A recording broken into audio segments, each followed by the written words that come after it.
এক আজব কারখানা এই পৃথিবী। কিছু বাস্তব গল্প আছে এখানে, যেগুলো দেখে বা শুনে তাজ্জব বনে যেতে হয়। কখনো কখনো বিশ্বাসই হতে চায় না, এমনও হতে পারে। তেমনি কিছু বিস্ময়কর বা আজব গল্প নিয়েই সাজানো হয়েছে আমাদের আজকের বিশ্ববিচিত্রা। আশা করছি আজ প্রতিটি গল্পই আপনাকে দেবে ভিন্ন রকম তথ্যের স্বাদ।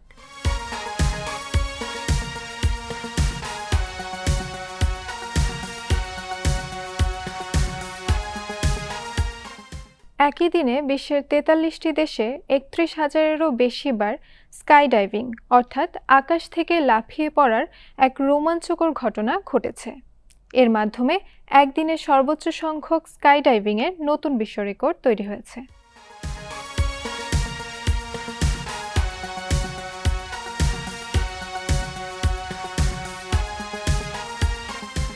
বিশ্ব স্কাইডাইভিং দিবস উপলক্ষে এই বৈশ্বিক অনুষ্ঠানের আয়োজন করা হয়। যুক্তরাষ্ট্রের parachute association, Australian parachute federation, British skydiving এবং কানাডিয়ান স্পোর্ট প্যারাশুটিং অ্যাসোসিয়েশন যৌথভাবে এই ইভেন্টের আয়োজন করে। আয়োজকেরা জানান, ইভেন্টটিতে একদিনে মোট ৩১,০৭৫ বার স্কাইডাইভ সম্পন্ন হয়েছে।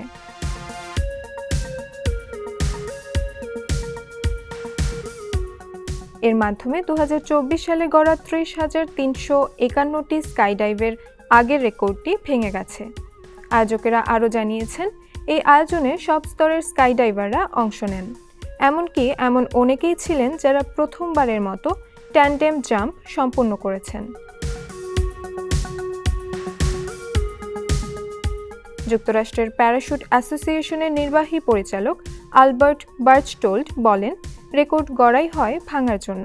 স্কাইডাইভিং নামের এই রোমাঞ্চকর খেলাটি উদযাপন করতে বিশ্বের বিভিন্ন প্রান্ত থেকে হাজার হাজার মানুষ নির্দিষ্ট ড্রপ জোনে ছুটে আসায় তিনি উচ্ছ্বাস প্রকাশ করেন। সব মিলিয়ে ৪৩টি দেশের হাজার হাজার স্কাইডাইভার একদিনে ৩১,০৭৫টি জাম্প বা লাফ সম্পন্ন করে এই নতুন বৈশ্বিক রেকর্ড গড়েছেন।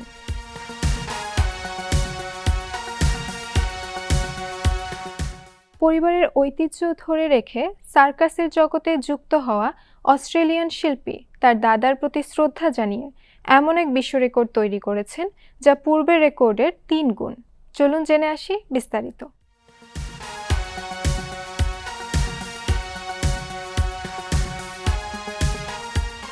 অস্ট্রেলিয়ার টিফানি ফিল্ড টানা ৩ মিনিট ১.১৮ সেকেন্ড ধরে এরিয়াল নেক স্পিন অর্থাৎ ঘাড়ের ভর দিয়ে বাতাসে ঝুলে ঘূর্ণন করে সবচেয়ে দীর্ঘ সময় এরিয়াল নেক স্পিন প্রদর্শনের নতুন বিশ্ব রেকর্ড করেছেন। ২৭ বছর বয়সী টিফানি এমন একটি পরিবার থেকে এসেছেন যেখানে কয়েক প্রজন্ম ধরেই সবাই সার্কাসের সঙ্গে যুক্ত। তার দাদা থেকে শুরু করে সবাই কোনো না কোনোভাবে সার্কাসে কাজ করেছেন।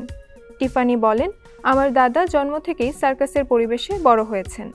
তার বাবা ছিলেন কন্টরশনিস্ট অর্থাৎ শরীর অস্বাভাবিকভাবে বাঁকানোর শিল্পী এবং তিনি নিজে ছিলেন একজন নৃত্যশিল্পী। যদিও আমার বাবা মা চেয়েছিলেন আমি সার্কাস থেকে দূরে থাকি, কিন্তু এই জগতের প্রতি আমার টান কখনোই কমেনি। টিফানির ভাষায় নেক সাসপেনশন বা ঘাড়ের ভর দিয়ে ঝুলে থাকার এই কৌশল খুবই বিরল। টিফানি নিয়মিত তার বিভিন্ন সার্কাস প্রদর্শনীতে এই কৌশল দেখান। ২০২৩ সালে তিনি প্রথম এটি পরিবেশন শুরু করেন। তিনি জানান, ২০২৫ সালের জুলাই মাসে একটি প্রদর্শনীর সময় দুর্ঘটনার কারণে তার পায়ে বড় ধরনের অস্ত্রোপচার করতে হয়। রেকর্ড গড়ার সময়ও আমার ডান পা এবং পায়ের কিছু অংশে অস্ত্রোপচারের কারণে কোনো অনুভূতি ছিল না। যদিও টিফানি বলেন, নেক সাসপেনশন অত্যন্ত বিপজ্জনক একটি দক্ষতা। প্রতি বছর অনেক শিল্পী এই কৌশল প্রদর্শনের সময় গুরুতর আহত হন, এমনকি কেউ কেউ প্রাণও হারান। সৌভাগ্যবশত এই কৌশল প্রদর্শনের সময় টিফানি কখনো আহত হননি। তবে তিনি জানান, তিনি সবসময় ডান দিকেই ঘোরেন, কারণ বাম দিকে ঘুরতে গেলেই অজানা কারণে তার ঘাড় শক্ত হয়ে যায়। বিশ্ব রেকর্ড গড়ার স্বাদ পাওয়ার পর টিফানি এখন আরও নতুন নতুন রেকর্ড গড়তে আগ্রহী। তিনি বলেন, ভবিষ্যতে কেউ যদি তার রেকর্ড ভেঙে দেন, তাহলে তিনি আবারও ফিরে এসে নিজের শিরোপা পুনরুদ্ধারের চেষ্টা করবেন। এর আগে ২০২৫ সালে যুক্তরাষ্ট্রের হুয়াইং হুয়াং ১ মিনিট ১০.২৮ সেকেন্ড সময় নিয়ে এই রেকর্ড করেছিলেন।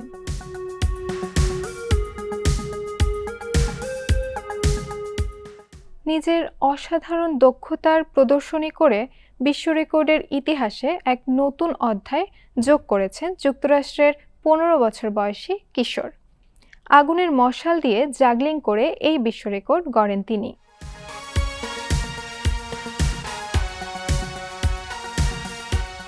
যুক্তরাষ্ট্রের 15 বছর বয়সী অর্ণব রাঠি 3টি জ্বলন্ত মশাল একটানা জাগলিং করে 7 মিনিট 20.77 সেকেন্ড সময় ধরে নতুন বিশ্ব রেকর্ড গড়েছেন।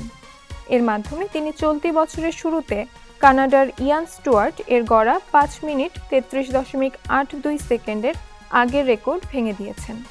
অর্ণব বর্তমানে উচ্চ বিদ্যালয়ের 2য় বর্ষের শিক্ষার্থী।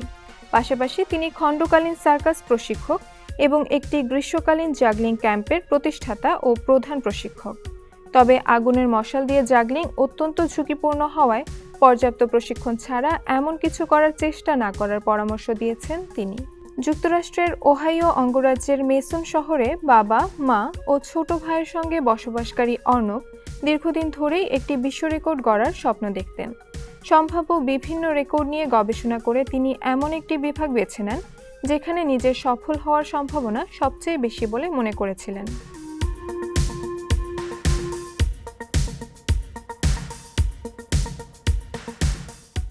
রেকর্ড গড়ার প্রস্তুতি সম্পর্কে তিনি জানান, শুরুতে তিনি আগুন ছাড়া সাধারণ মশাল দিয়ে অনুশীলন করেন। রেকর্ড সময়ের চেয়ে অন্তত 2 মিনিট বেশি সময় ধরে নিয়মিত অনুশীলনের মাধ্যমে নিজের সহনশীলতা বাড়ান। এরপর ধাপে ধাপে জ্বলন্ত মশাল ব্যবহার করে অনুশীলন করেন। তার ভাষায়, রেকর্ডের পুরো সময় জুড়ে মশাল জ্বালিয়ে রাখতে আমাকে অনেকক্ষণ ধরে জ্বালানিতে ভিজিয়ে রাখতে হয়েছিল। ফলে চেষ্টা চলাকালে আগুনের শিখা স্বাভাবিকের তুলনায় অনেক বড় হয়ে যায় এবং তা কখনো কখনো আমার মুখ ও পোশাকের খুব কাছাকাছি চলে আসে। তিনি আরও জানান, জ্বলন্ত জ্বালানির ছোট কণা ছিটকে শরীরে লাগার ঝুঁকিও থাকে।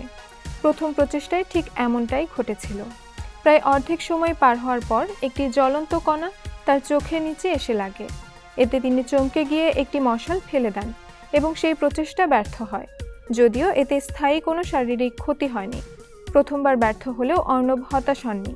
দৃঢ় মনোবল নিয়ে আবারও চেষ্টা করে শেষ পর্যন্ত বিশ্ব রেকর্ড নিজের করে নেন।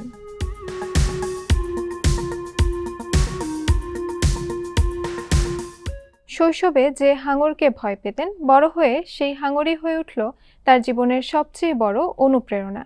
যুক্তরাষ্ট্রের সামুদ্রিক জীববিজ্ঞানী এমিলি মরিসন হাঙরের প্রতি ভালোবাসা থেকে নিজের শরীরে 106টি হাঙরের ট্যাটু করে বিশ্ব রেকর্ড করেছেন। মাত্র 8 বছর বয়সে জজ চলচ্চিত্র দেখে সমুদ্র ও হাঙরকে ভীষণ ভয় পেয়ে যান এমিলি। সিনেমার ভয়ঙ্কর গ্রেট হোয়াইট হাঙরকে দেখে তিনি বাবাকে বলেছিলেন, হাঙর আমাকে খেয়ে ফেলবে। তবে তার বাবা মেয়ের ভয় দূর করতে ভিন্ন পথ বেছে নেন। তিনি এমিলিকে স্থানীয় গ্রন্থাগারে নিয়ে গিয়ে বলেন, হাঙরকে ঘৃণা করার বাস্তব কারণ খুঁজে বের করতে। বই ও কম্পিউটারে তথ্য খুঁজতে খুঁজতে এমিলি হাঙর সম্পর্কে একের পর এক বিস্ময়কর তথ্য জানতে শুরু করেন। ধীরে ধীরে ভয় কেটে গিয়ে হাঙরের প্রতি জন্ম নেয় গভীর কৌতূহল। একসময় তার বাবা লক্ষ্য করেন, হাঙর নিয়ে কথা বলার সময় মেয়ের চোখে মুখে আর ভয় নয়, বরং প্রবল উৎসাহ ও ভালোবাসা ফুটে ওঠে। সময়ের সঙ্গে সেই আগ্রহই তার পেশায় রূপ নেয়। বর্তমানে তিনি একজন পেশাদার হাঙর জীববিজ্ঞানী হিসেবে কাজ করছেন। পাশাপাশি তিনি একটি শার্ক অ্যাডভেঞ্চার ট্যুর কোম্পানির মালিক।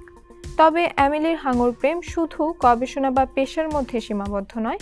জীবনে যেসব হাঙরের সঙ্গে তার সাক্ষাৎ হয়েছে বা যেসব হাঙরের দাঁত তিনি সংগ্রহ করেছেন, সেগুলোর স্মৃতি ধরে রাখতে তিনি শরীরে ট্যাটু করিয়েছেন।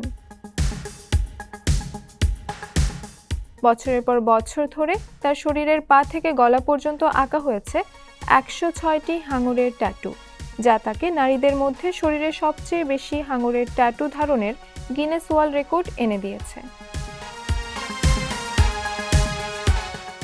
96 বছর বয়সী ইনফ্লুয়েন্সার আইলিন চিন গড়েছেন এক অবিশ্বাস্য বিশ্ব রেকর্ড।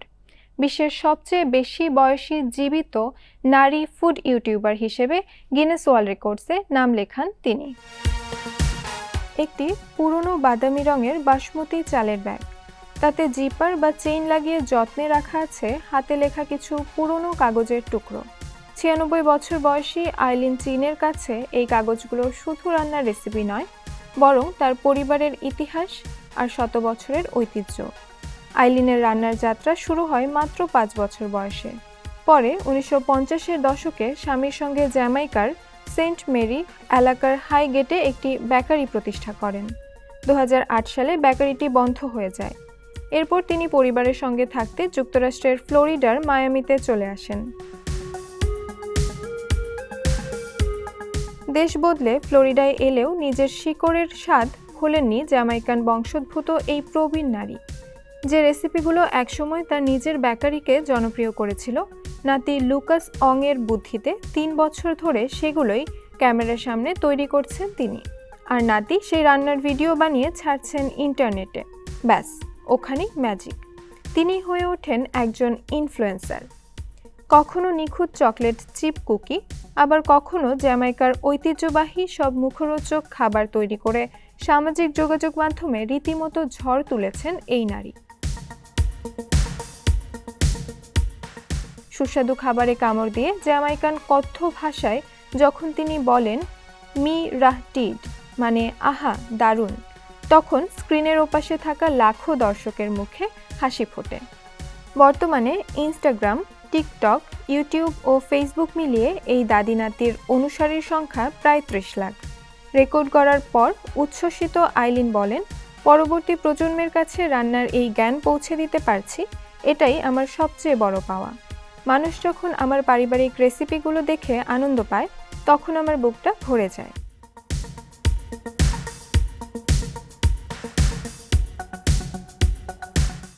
সুপ্রিয় দর্শক, দেখতে দেখতে আমরা আমাদের অনুষ্ঠানের একেবারে শেষ পর্যায়ে চলে এসেছি।